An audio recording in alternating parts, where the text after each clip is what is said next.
नमस्कार। दूरदर्शन हिमाचल देख रहे सभी दर्शकों का बहुत बहुत स्वागत। मैं हूं हेमलता शर्मा। कोरोना संक्रमण की एक के बाद एक आ रही लहर और नए नए वेरिएंट्स ने देश और दुनिया की चिंता बढ़ाई हुई है। इससे न केवल देश की अर्थव्यवस्था को भारी नुकसान पहुंच रहा है, बल्कि इसका असर आम आदमी के शारीरिक स्वास्थ्य के साथ साथ मानसिक स्वास्थ्य पर भी पड़ रहा है। देश भर में टीकाकरण की तेज रफ्तार के बावजूद संक्रमण के मामलों में बढ़ोतरी दर्ज होनी शुरू हो गई है और इसका जो कारण है वो कोरोना का नया वेरिएंट ओमिक्रॉन माना जा रहा है। और बढ़ते संक्रमण के बीच में सरकार लगातार लोगों से कोरोना संक्रमण से बचाव के नियमों का पालन करने की अपील कर रही है। हमारे बुजुर्गों ने एक कहावत कही थी जिसमें हमारे बुजुर्गों का कहना था कि इलाज से परहेज बेहतर है, और चाहे अनचाहे यदि आपको कोरोना हो भी जाता है तो घबराए नहीं, सरकार की तरफ से पूरी व्यवस्था की गई है। तो क्या व्यवस्था है, क्या इलाज है, क्या बचाव है, किस तरह के प्रबंध हैं, इन तमाम बातों पर चर्चा के लिए आज हमारे साथ मौजूद हैं आयुर्वेदिक डॉक्टर श्याम सुंदर शर्मा जी और होम्योपैथी डॉक्टर नितिन सकलानी जी। बहुत बहुत स्वागत डॉक्टर साहब आपका कार्यक्रम में। सर, सबसे पहले आयुर्वेदिक की अगर हम बात करें तो आयुर्वेदिक चिकित्सा पद्धति में क्या कुछ ऐसा है जिससे जो व्यक्ति है अपने आप को ओमिक्रॉन के संक्रमण से बचा सकता है? जी हेमलता जी, पिछले 2-3 साल से जब से ये कोविड का संक्रमण आया है जी, तब से बहुत सी दवाइयों पे ट्रायल भी किए गए हैं जी, ministry of AYUSH government of India के द्वारा। जी। उसमें आयुर्वेदा, होम्योपैथी, यूनानी, सिद्धा, इन सभी दवाइयों को लेके जो ट्रायल किए गए हैं। इवन योगा और मेडिटेशन को लेके भी काफ़ी काम हुआ है। तो इन सब पिछले 2-3 सालों में इन दवाइयों से काफ़ी अच्छे रिजल्ट मिले हैं। और प्रिवेंशन की जहाँ तक आप बात करते हैं कि आपने जैसे कहा कि इलाज से परहेज बेहतर है, तो इस मामले में तो जो हमारी आयुष पद्धतियाँ हैं वो 100% जो है सटीक बैठती हैं। तो अगर हम इनका पालन करें और जो आयुष मिनिस्ट्री की और जो ministry of health and family welfare की जो गाइडलाइंस हैं उनका पालन करें तो हम अपने आप को बचा सकते हैं, क्योंकि बचाव ही सबसे अच्छा उपाय है इस बीमारी से बचने के लिए। जी बिल्कुल बिल्कुल। बिल्कुल सही कहा आपने, बचाव एक बेहतर उपाय है और बार बार देश के प्रधानमंत्री भी यही आह्वान लोगों से करते हैं कि कोरोना संक्रमण से बचाव के जो नियम हैं उनका सख्ती से पालन हो, तभी जो है कोरोना से बचा जा सकता है। ये तो हुई परहेज की बात, लेकिन अब चलते हैं इलाज की तरफ। डॉक्टर साहब, आपसे जानना चाहेंगे कि जब भी कोई व्यक्ति कोरोना संक्रमित पाया जाता है तो उसकी जो इलाज की पद्धति है वो किस तरह से शुरू की जाती है? क्या जो मरीज हैं उन्हें क्लासिफाई किया जाता है? किस तरह से जो उनका इलाज है उसका पहला चरण शुरू किया जाता है?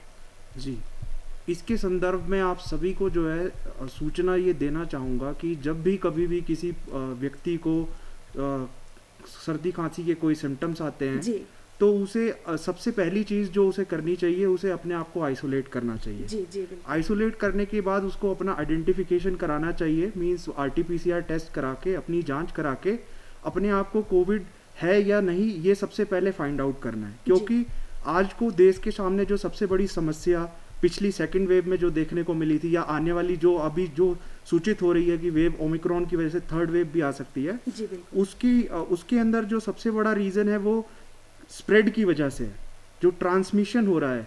अगर आप अपने आप को इमीडिएटली आइडेंटिफाई करके अपने आप को आइसोलेट कर लेते हो और अपना ट्रीटमेंट स्टार्ट कर देते हो तो नंबर ऑफ केसेस जो है रिड्यूस हो जाते हैं, जिसकी वजह से हेल्थ केयर स्ट्रक्चर के ऊपर जो बर्डन होता है वो रिड्यूस हो जाता है। और इसी वजह से जो बहुत सारी प्रिवेंटेबल डेथ्स हैं उनको हम प्रिवेंट कर सकते हैं। जैसा कि हमने सेकंड वेव में भी देखा कि बहुत सारी डेथ ऑक्सीजन की कमी की वजह से हुई, वो सारी मौतें जो है बचाई जा सकती थी अगर उनको प्रॉपर ऑक्सीजन मिले। तो वहाँ ऑक्सीजन कम होने का रीज़न ये नहीं है, बट कम होने का रीज़न ये है कि एक वक्त पे बहुत सारे केसेस हेल्थ केयर सिस्टम के ऊपर बर्डन पे आ जाते हैं। तो सबसे पहले अपने आप को, आप अगर लगता है कि आप संक्रमित हैं, अपने आप को आइडेंटिफाई कराएं। आइडेंटिफिकेशन होने के बाद अपने आप को आइसोलेट करें। और भारत की जो पद्धतियां हैं आयुष के रूप में, चाहे वो आयुर्वेदा है, चाहे वो योगा है, चाहे वो यूनानी है, उसमें प्रोफाइलेक्टिक ट्रीटमेंट के अलावा भी बहुत सारी जो है मैनेजमेंट स्किल्स भी हैं, जिसके थ्रू जो है आप अपने सिम्टम्स को बहुत अर्ली स्टेज के अंदर जो है रोक सकते हैं। और आपका रोग जो है एक ग्रेवियस डिजीज होने से पहले ही जो है अगर ट्रीट हो जाए तो आपका बचाव जो है बहुत ज़्यादा चांसेस हो जाते हैं कि आपका पूरी तरीके से उस डिजीज़ से बचाव हो सके। जी बिल्कुल। तो बिल्कुल ठीक यहाँ पर डॉक्टर साहब ने कहा है कि जिस तरह से यदि आप संक्रमित हो जाते हैं तो ये आपकी जिम्मेदारी बनती है कि आप स्वयं को आइसोलेट करें, क्योंकि ये संक्रमण ऐसा है कि आपसे केवल आप तक ही नहीं रहेगा, आपके परिवार, आपके अपने बहुत सारे लोगों को ये संक्रमण फैल सकता है। तो सर यहाँ पर बचाव की बात हो रही है, तो कहीं ना कहीं जो रोग प्रतिरोधक क्षमता है उसको बनाए रखना कोरोना संक्रमण काल में बहुत ज़्यादा ज़रूरी है। तो लगातार जो है काढ़े की बात यहाँ पर की जाती है कि आप घर पर काढ़ा ज़रूर पिएं। तो ऐसे में क्या कहते हैं डॉक्टर साहब कि काढ़ा कितना कारगर साबित है रोग प्रतिरोधक क्षमता को बनाए रखने के लिए? हेमलता जी, जो रोग प्रतिरोधक क्षमता की बात करते हैं जी, तो इसमें आयुष पद्धतियों की जो एक विशेष भूमिका रही जी है, बिल्कुल। और पिछले 3 साल में ये सिद्ध भी हो चुका है कि हमारी, ये देखा भी गया है कि जिन लोगों की इम्यूनिटी थोड़ा वीक है, कमज़ोर है, उन लोगों को ये इन्फेक्शंस हो रही हैं और बार बार हो रही हैं। जी तो इसलिए बेटर ये है कि हम अपनी इम्यूनिटी को बनाए रखें। जी इम्यूनिटी को बनाने के लिए एक हमारा जो पूरा लाइफस्टाइल होता है जी। उसको लेके हमें चलना चाहिए। जी जो हमारी एक अच्छी नींद बहुत जी। ज़रूरी है, एक अच्छा खान पान, एक बैलेंस डाइट जिसको हम बोलते हैं, वो बहुत ज़रूरी है। जी इसके अलावा योगा एंड मेडिटेशन करते हैं, हम व्यायाम करते हैं, इसका इम्यूनिटी बूस्टअप करने में बहुत अच्छा रोल है। इसके अलावा आयुर्वेदिक में कुछ स्पेशल दवाइयाँ हैं जिसका मैं नाम भी लेना चाहूँगा जी और बिल्कुल बिल्कुल। इस्तेमाल भी हुई हैं, जिसमें च्यवनप्राश अवलेह है, जी आम्ल की अवलेह है, जी चित्रक हरित की रसायन है, जी जी अगस्त्य हरित की रसायन है, गुड़ूची घनवटी, जी जी अश्वगंधा घनवटी, जी। ऐसी कुछ दवाइयाँ हैं जिसका हमारा आयुष्कात जी। जो एक बड़े पैमाने पे जिसका इस्तेमाल किया गया था, और जी केंद्रीय सरकार और राज्य सरकारों ने भी इसका बड़ा इस्तेमाल किया है, बहुत ज़्यादा। और हमने देखा है कि न केवल इम्यूनिटी बूस्टर के रूप में, लेकिन बीमारी की रोकथाम में भी खासकर ये 3 दवाइयाँ मैं आपका नाम लेना चाहूँगा। एक तो आयुष्कात, जी एक गुड़ूची घनवटी या जी। जिसको हम संशमनी वटी भी कहते हैं, जी और एक आयुष 64 कैप्सूल्स आते हैं। जी तो इन तीनों का इनका रिसर्च भी हुआ है, इन पे एक्सपेरिमेंटेशन सारी हुई है, और इसका डाटा भी बना है और वो नेट पे अवेलेबल है। जी। और इसमें इनका जो है बीमारी को रोकथाम के लिए भी और इम्यूनिटी बूस्टर के लिए भी, जी। और बीमारी को सिम्टोमेटिक रिलीफ के लिए भी काफ़ी फ़ायदा देखा गया है। जी बिल्कुल। जो डॉक्टर साहब ने दवाइयाँ बताई है ये पूरी तरह से आयुर्वेदिक दवाइयाँ हैं, और कहीं ना कहीं मुझे लगता है कि हमारे दर्शकों को भी इसका लाभ मिलेगा। तो सर यहाँ पर बात करते हैं सेकेंड वेव की। जब डेल्टा ने पूरी देश दुनिया में तबाही मचाई थी तो लगातार सोशल मीडिया पर जो आयुर्वेदिक नुस्खे हैं उनका प्रचलन चल पड़ा, बहुत ज़्यादा प्रचार प्रसार हुआ। तो ऐसे में सर क्या आयुर्वेदिक जो चीज़ें हैं उनका ज़्यादा मात्रा में लेना आपकी सेहत के लिए नुकसानदेह हो सकता है? जिन चीज़ों का मैंने नाम लिया और जिन चीज़ों के बारे में बात की, अगर वो एक प्रॉपरली इस्तेमाल की जाएँ, एक चिकित्सक की देख रेख में इस्तेमाल की जाएँ, तो इनका कहीं भी किसी भी तरह का कोई नुकसान नहीं है और जी। ये पूरी तरह सेफ है। जी बिल्कुल, बहुत बहुत शुक्रिया। तो यहाँ पर बिल्कुल स्पष्ट हो गया है कि जो आयुर्वेदिक चीज़ें हैं ये बिल्कुल पूरी तरह से सुरक्षित हैं। लेकिन डॉक्टर साहब ने एक बात कही है कि बार बार जो लोग हैं वो इस इन्फेक्शन का शिकार हुए हैं। तो ऐसे में डॉक्टर सकलानी आपसे जानना चाहेंगे कि क्या ऐसा कोई शोध है जिसमें ये जाना जा सके कि यदि कोई व्यक्ति एक बार संक्रमित हो जाता है तो कितने चांसेस रहते हैं कि वही व्यक्ति दोबारा भी कोरोना संक्रमित हो सकता है?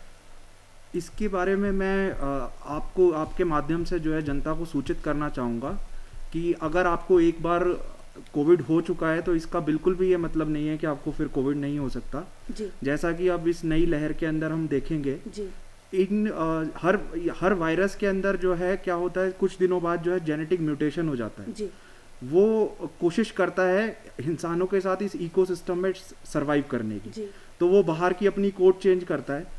जब वो अपनी बाहर की प्रोटीन कोड के अंदर कुछ जेनेटिक मॉडिफिकेशन करता है तो उस वजह से उसके अंदर कुछ सुपर पावर डेवलप हो जाती हैं, जी जैसा कि हमने देखा था डेल्टा वेरिएंट के अंदर भी, और इस ओमिक्रॉन वेरिएंट के अंदर भी अब जो है जो शोध आए हैं रिसेंटली साउथ अफ्रीका से और हांगकांग यूनिवर्सिटी से, वो यही दर्शाते हैं कि ये इनके इस नए वायरस के वेरिएंट के अंदर वो सुपर पावर डेवलप होगी और ये वैक्सीनेशन की एफिकेसी को भी रिड्यूस करेगा और उसके साथ में ये इसकी ट्रांसमिसिबिलिटी भी जो है इंक्रीज करेगी। जी तो इवन आप इन्फेक्टेड हैं तब भी री इन्फेक्ट होने के चांसेस हैं, इवन आप वैक्सीनेटेड हैं तब भी आप जो है री इन्फेक्ट होने के चांसेस हैं।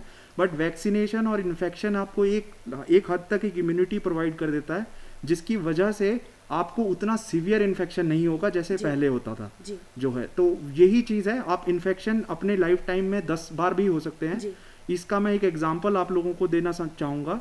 जैसा कि हम जानते हैं सीजनल फ्लू को भी, सीजनल फ्लू अभी नहीं कई वर्षों से हमारे बीच में, कोरोना तो पिछले 2 वर्षों से हम सुन रहे हैं, लेकिन सीजनल फ्लू जो है कई वर्षों से हमारे बीच में है और उसकी वैक्सीनेशन बाहर के देशों में होती है। एनुअल वैक्सीनेशन प्लान के अंदर जो है सीजनल फ्लू की वैक्सीनेशन लगाई जाती है, परंतु वो हर वर्ष जो है अपने अंदर कुछ चेंज लाता है, जिसकी वजह से उसकी वैक्सीनेशन को वापस फिर मैन्युफैक्चर करना पड़ता है, नए तरीके से बनाना पड़ता है ताकि वो लोगों को इन्फेक्ट ना करे। तो इसी तरीके से ये हमारे मस्तिष्क में बिल्कुल नहीं होना चाहिए कि एक बार अगर हमें कोरोना हो गया तो फिर नहीं हो सकता। अगर हमने 2 वैक्सीनेशन लिए हैं, जो कि आजकल मैं आपके न्यूज़ के माध्यम से बहुत सुन रहा हूँ, बहुत सारे लोग इस तरीके की बातें करते हैं कि जो है हम तो 2 वैक्सीनेशन ले चुके हैं तो हमें किस लिए जो है मास्क की रिक्वायरमेंट है। ऐसा बिल्कुल नहीं है। अगर आपको 2 वैक्सीनेशन है, इवन आप वैक्सीनेशन के बूस्टर भी लेते हैं, तब भी आप री इन्फेक्ट होने के चांसेस करते हैं। तो एक जिम्मेदार नागरिक होने के नाते आपको जितना ट्रांसमिशन आप कम कर सकें उतना ट्रांसमिशन आपको कम करना है, और ट्रांसमिशन को रोकने का एकमात्र तरीका है कि आपका ये जो फेस का एरिया है इसको आप कवर अप करें और अपने हाथ बार बार धोएं। जो बेसिक कोविड प्रिवेंशन प्रोटोकॉल्स हैं उसको फॉलो कीजिए, ट्रांसमिशन उसी चीज से रुक सकता है। जी बिल्कुल। तो यही बात सरकार और प्रशासन भी लगातार यही जो है बात कह रहे हैं कि कोरोना संक्रमण से बचाव के जो नियम हैं उनका सख्ती से पालन हो। और डॉक्टर साहब ने यहाँ बिल्कुल स्पष्ट कर दिया है कि ये ज़रूरी नहीं है कि यदि आप एक बार संक्रमित हो चुके हैं तो आपको दोबारा संक्रमण नहीं होगा। तो ऐसे में एहतियात बरतना बहुत ज़रूरी है, क्योंकि जो संक्रमण है वो अभी गया नहीं है, तो कभी भी किसी भी समय आपको संक्रमण हो सकता है। वो चाहे एक बार हुआ हो ना हुआ हो, आप वैक्सीनेशन ले चुके हैं या आपने नहीं लिया है, या बूस्टर डोज लिया है या नहीं लिया है। तो ऐसे में अब बात करते हैं सर मानसिक स्वास्थ्य को लेकर के। तो ये संक्रमण ऐसा है सर, इससे पहले मैं आपको 1-2 छोटी सी बातें कर लूं जो मेरे ध्यान में आ रही थी। जी बिल्कुल। आज की डेट में भी जो कॉमन इसका प्रोटोकॉल है कोविड का या ओमिक्रॉन में भी वही एप्लीकेबल है जी। तो वो बहुत ज़रूरी है कि हम एक दूसरे से दूरियां बनाए रखें, बिल्कुल बिल्कुल, प्रॉपर सैनिटाइजेशन का इस्तेमाल करें और साथ में मास्क यूज़ करें जहाँ जहाँ ज़रूरत हो। तो ये चीज़ें बहुत ज़रूरी हैं क्योंकि अपने को बचाना सबसे ज़्यादा ज़रूरी है। इसके अलावा दूसरी बात जो मैं आपसे बताना चाहूँगा कि हम जैसे अभी इम्यूनिटी बूस्टर्स की बात कर रहे थे, तो कुछ इम्यूनिटी बूस्टर तो ऐसे हैं जो हमारे घरों में अवेलेबल हैं, तो इसको तो हमें नित्य ही सेवन करते रहना चाहिए। ये सेफ भी हैं, सुरक्षित हैं और हमारी इम्यूनिटी को बढ़ाएंगे भी और हमें बीमारियों से बचाएंगे। वो तीनों चीज़ों का नाम मैं आपको बता दूं। पहला तो है तुलसी। जहाँ जहाँ घर में अवेलेबल हो तुलसी के 4-5 पत्ते लेके उसको हल्का सा कूट लें और पानी के साथ निकल लें। सुबह शाम 2 बार ले सकते हैं। ये तुलसी जो है एंटीवायरल के रूप में भी कई बार इसको सिद्ध किया जा चुका है, तो बहुत फायदेमंद है। दूसरी चीज़ है हल्दी। अगर हल्दी की गांठ लेके आप ताज़ी लेके पिसवा लें, क्योंकि जो आपको पाउडर मार्केट में मिलेगा उसमें कई बार मिलावट होने की संभावना रहती है। तो अगर शुद्ध चीज़ हम यहाँ मिलती है तो हाँ, कच्ची सूखी हल्दी आप उसकी गांठें लेके पिसवा लें और उसको थोड़ा सा घी में भून लें। और जब हम जैसे हमारे ऑफिस वाले लोग हैं जो सुबह जब घर से निकलते हैं उस टाइम और रात को सोने से पहले गर्म पानी या दूध में 1 चम्मच घोल के उसको पी लें, तो वो एक बहुत ही अच्छा है प्रोटेक्शन के लिए। तो घृत भ्रिष्ट हरिद्रा जिसको हम कहते हैं, ये बड़ी चीज़ है, घरेलू नुस्खा डॉक्टर साहब। हाँ जी बिल्कुल। और तीसरा और अंतिम नुस्खा जो मैं बता रहा हूँ वो ये है कि लहसुन इसके लिए बड़ी यूज़फुल है, लेकिन लहसुन जिस चीज़ को सूट करता है, तो इसके लिए हम ऐसा करते हैं कि 3-4 फांकी लेके उसको कद्दूकस कर लें या बारीक बारीक काट लें और उसको कम से कम आधा पौना घंटा खुले में रहने दें। खुले में रहने देना ये बड़ा ज़रूरी है। तो उसमें कुछ ऐसे तत्व डेवलप होते हैं ऑक्सीडेशन की वजह से जो एंटी वायरस काम करते हैं। तो उसके बाद हम उसको गर्म पानी से साबुत निकल लें। तो सुबह उठ के खाली पेट लेना वो सबसे फ़ायदेमंद है। ज़रूरत हो तो शाम को भी ले सकते हैं, पर लहसुन सब लोगों को सूट नहीं करता, तो ये गर्म, इसकी तासीर गर्म होती है। इसलिए तो जहाँ जहाँ जिन जिन लोगों को सूट करता है उनके लिए लेना बहुत ही फायदेमंद है। जी बिल्कुल, बहुत बहुत शुक्रिया डॉक्टर साहब ये नुस्खे बताने के लिए, क्योंकि ये घरेलू नुस्खे हैं, आप हर रोज़ अपने लिए कर सकते हैं। जो भी दफ्तर जाते हैं डेली आपका सामाजिक लोगों के साथ कांटेक्ट होता है, तो ये बहुत ज़रूरी है आपके लिए। तो इससे पहले सर मैं मानसिक स्वास्थ्य की बात कर रही थी। तो संक्रमण ऐसा है कि मानसिक तनाव हो ही जाता है।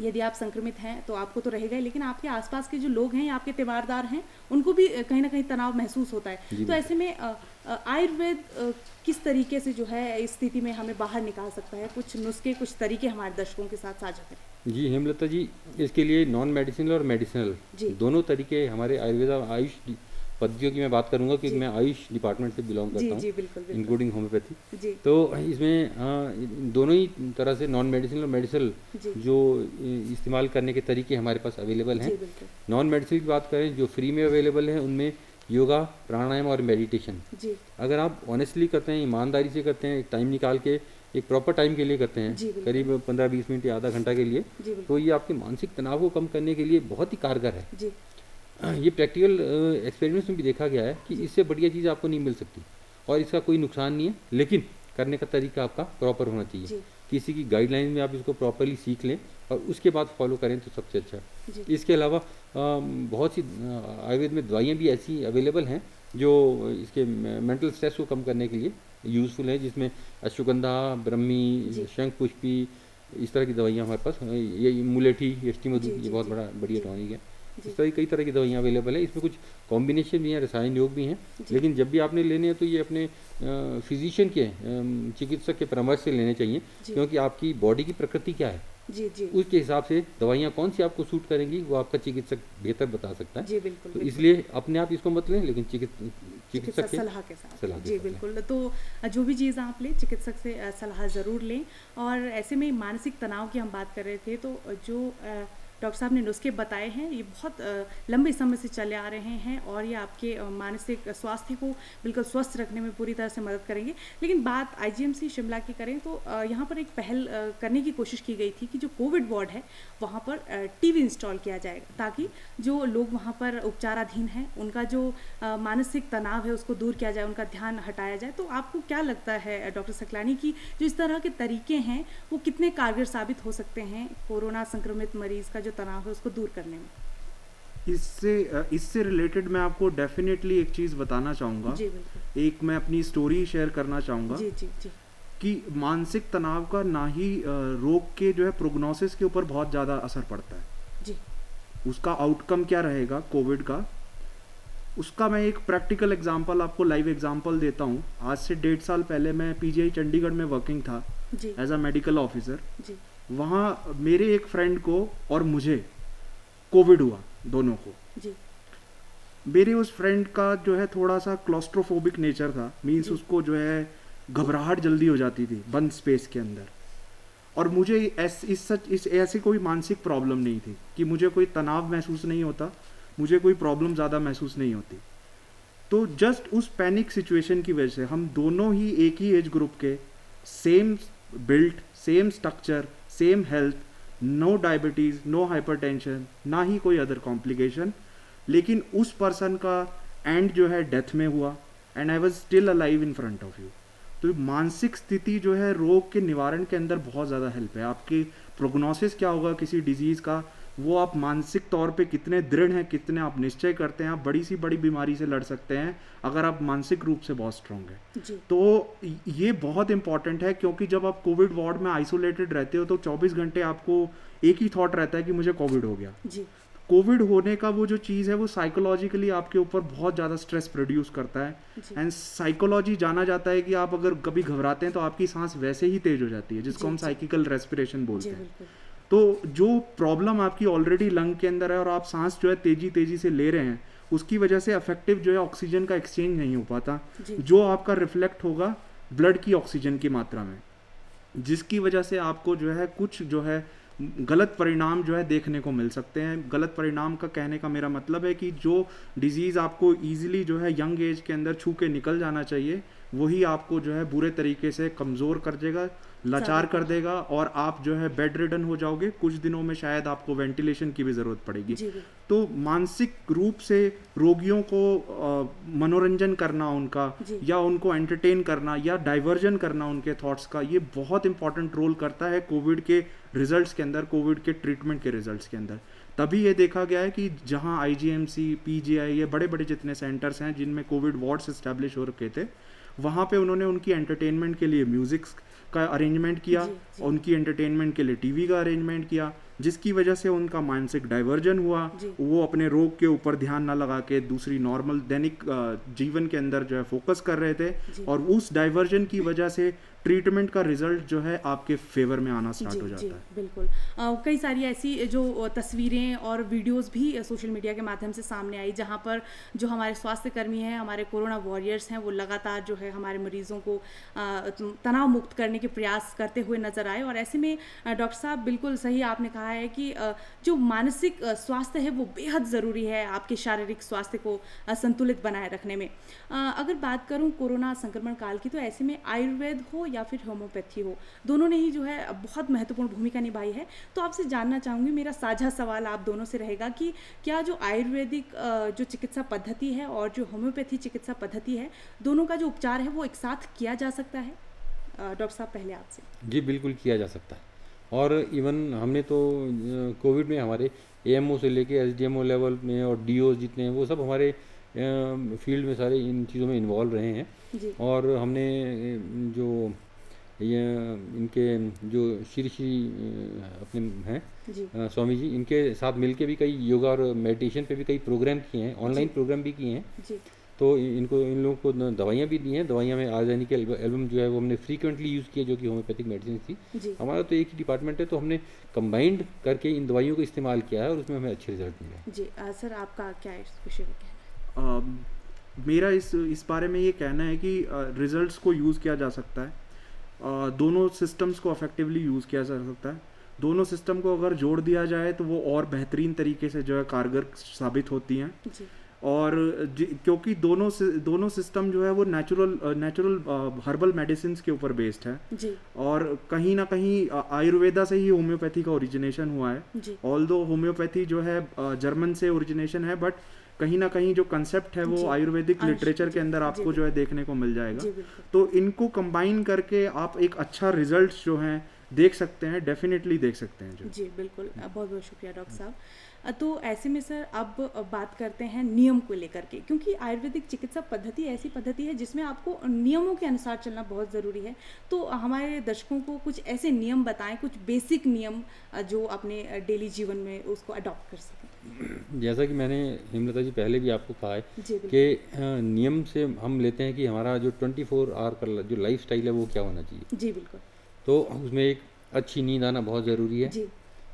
अच्छी नींद जिसकी आएगी उसकी इम्यूनिटी अपने आप बूस्टअप होती है, क्योंकि इम्यूनिटी बूस्टर के तौर पे काम करता है। सर बीच में आपको रोकना चाहूँगी कि कितने घंटे की नींद लेना बहुत ज़रूरी है, ये भी आप हमारे दर्शकों को बताएं। जी, ये एक तो जो इंडिविजुअल की प्रकृति है उसके हिसाब से थोड़ा वेरी करता है, और साथ में आपकी एज क्या है वो भी वेरी करती है। तो मैं आपको प्रकृति के हिसाब से बता दूं कि जो वात प्रकृति के लोग हैं, वात डोमिनेटिंग, उनको कम से कम 8 घंटे की नींद तो चाहिए। और जो कफ प्रकृति वाले हैं वो 6 घंटे की नींद से में भी एक आराम महसूस कर सकते हैं, कंफर्टेबल फील कर सकते हैं। जो छोटे बच्चे हैं जिनकी ग्रोइंग एज है, नेचुरली उनको ज़्यादा चाहिए, वो डिपेंडिंग अपॉन 8 से 10 घंटे तक भी सो सकते हैं, जो बहुत छोटे बच्चे हैं और जो एडोलसेंट एज में हैं उस हिसाब से। और जो बड़े बच्चे हैं कम से कम वही 6 से 8 घंटे का तो बनता ही है, उतना तो ज़रूरी है नींद लेना। इसके बाद जब हम सुबह उठ के एक्सरसाइज करते हैं, उसमें मैंने तो देखा है, प्रैक्टिकली भी एक्सपीरियंस किया कि जो योगा है, योगा के जो आसन हैं, अगर हम वो ढंग से करते हैं तो हमारी इम्यूनिटी को बूस्टअप करने के लिए उससे अच्छी चीज़ कोई नहीं है। लेकिन उसके अलावा भी हम दूसरी तरह की एक्सरसाइज भी कर सकते हैं, एरोबिक्स भी कर सकते हैं, जॉगिंग भी कर सकते हैं। तो कई तरह की एक्सरसाइज अवेलेबल हैं, लेकिन योगा में जो चीज़ मैंने देखी है वो शायद बाकी चीज़ों में नहीं है। जो एक इलास्टिसिटी हमारी बॉडी में, जो एक पावर जनरेट होती है योगासन की वजह से, वो मुझे लगता है कि वो एक स्पेशल ही है। इसलिए सदियों से हमारी सिस्टम में ये योगासन चले आ रहे हैं। इसके बाद हम जैसे कि मेंटल स्ट्रेस की बात कर रहे थे, तो ऑफिस में जाके या घर पे भी किसी तरह का स्ट्रेस ना लें, स्ट्रेस को अवॉइड करने की कोशिश करें। वो हमारी तरफ से भी होगा या दूसरे की तरफ से भी, जो दोनों एक दूसरे से रिलेटेड हैं, कहीं ना कहीं इम्पैक्ट आता है, उसको अवॉइड करने की कोशिश करें। तीसरी चीज़ है कि हम डाइट किस तरह की लेते हैं अपनी, जो हम नेचुरल डाइट लें, फ्रेश डाइट लें।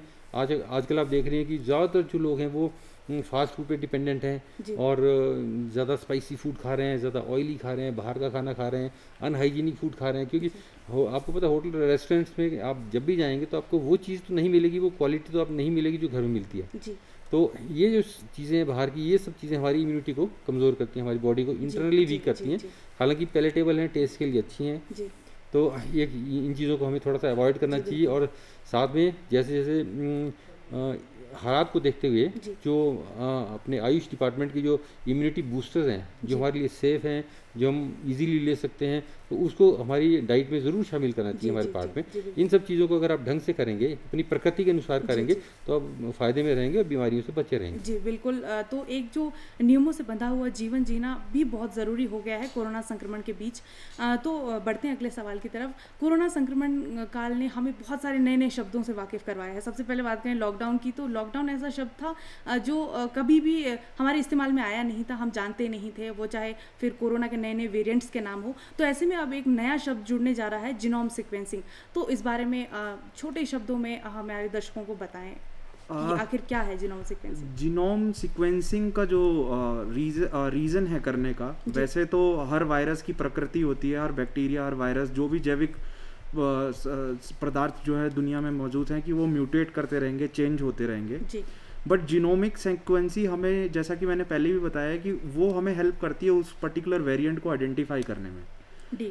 कभी कभार क्या होता है कि मॉडिफिकेशंस की वजह से, एपिजेनेटिक्स के थ्रू या जेनेटिक्स के थ्रू, ये मॉडिफिकेशन जो बाहर के स्ट्रक्चर में होती है प्रोटीन मॉलिक्यूल के अंदर, तो उन वायरसेस के अंदर एक अलग टाइप की पावर आ जाती है, एक अलग टाइप की ताकत आ जाती है। वो ताकत इस तरीके की होती है कि वो अगर आपकी बॉडी में नेचुरल एंटीबॉडी भी बनी है, सपोज आप पहले इन्फेक्टेड हो चुके हैं और उसके बाद आपकी बॉडी में एंटीबॉडी बनी है, या फिर आर्टिफिशियल एंटीबॉडीज बनी है, मींस वैक्सीनेशन के बाद एंटीबॉडी बनी है, तब भी उन एंटीबॉडी को एस्केप करके वो आपकी बॉडी को डिस्ट्रॉय कर देंगे। तो इस टाइप की वो पावर उनके अंदर जो है अलग डेवलप हो जाती है। इसीलिए WHO जो है, किसी आपने देखा होगा आज तक उसने बहुत सारी म्यूटेशंस हुई हैं वर्ल्ड ओवर जो है, लेकिन पांच ही वेरिएंट्स को उन्होंने जो है वेरिएंट ऑफ कंसर्न का नाम दिया, जिसमें alpha, beta, delta, gamma, and this new one is your Omicron जो है। तो ये जो जीनोमिक सीक्वेंसिंग होती है, इसको आइडेंटिफिकेशन करना इसलिए ज़रूरी है क्योंकि इससे हमें ये पता चलता है कि ये वेरिएंट ऑफ कंसर्न है, इसके चांसेस हैं कि ये ज़्यादा से ज़्यादा स्प्रेड करे, जो कि नया शोध ये बताता है कि कम से कम डेल्टा वेरिएंट से 200 टाइम्स ज़्यादा जो है फास्ट ट्रांसमिट करेगा। दूसरा, ये एस्केप फिनोमेना, कि एंटीबॉडीज बॉडी में होने के बाद भी ये आपको अफेक्ट करेगा। तो जीनोमिक सीक्वेंसिंग इसीलिए हेल्पफुल रहती है कि वो आपको आइडेंटिफाई करता है कि ये वेरिएंट आपके अंदर, आपके सिस्टम के अंदर या आपके शहर के अंदर पहुंच चुका है। तो ये चांसेस हैं कि आप वैक्सीनेटेड होने के बाद भी, आप प्रीवियसली इन्फेक्टेड होने के बाद भी फिर से री इन्फेक्टेड हो, और वो भी काफ़ी ज़्यादा मात्रा में। बहुत बहुत शुक्रिया डॉक्टर साहब इस तमाम जानकारी के लिए। और ये बहुत ज़रूरी है कि यदि आप रोग की पहचान नहीं कर सकते तो आप उसका इलाज भी नहीं कर सकते। तो कोरोना चाहे जितने भी स्वरूप बदलकर सामने आ जाए, लेकिन जो उसका बचाव है, वो इलाज है, वो पुराना ही रहेगा, और वो है मास्क पहनना, हाथों को बार बार सैनिटाइज करना और शारीरिक दूरी बनाए रखना, क्योंकि ये लड़ाई अभी जारी है और इस लड़ाई को मिलकर ही जीता जा सकता है। तो आप अपने और अपनों के साथ सुरक्षित रहिए। आपसे फिर होगी मुलाकात नए विषय के साथ। तब तक के लिए नमस्कार।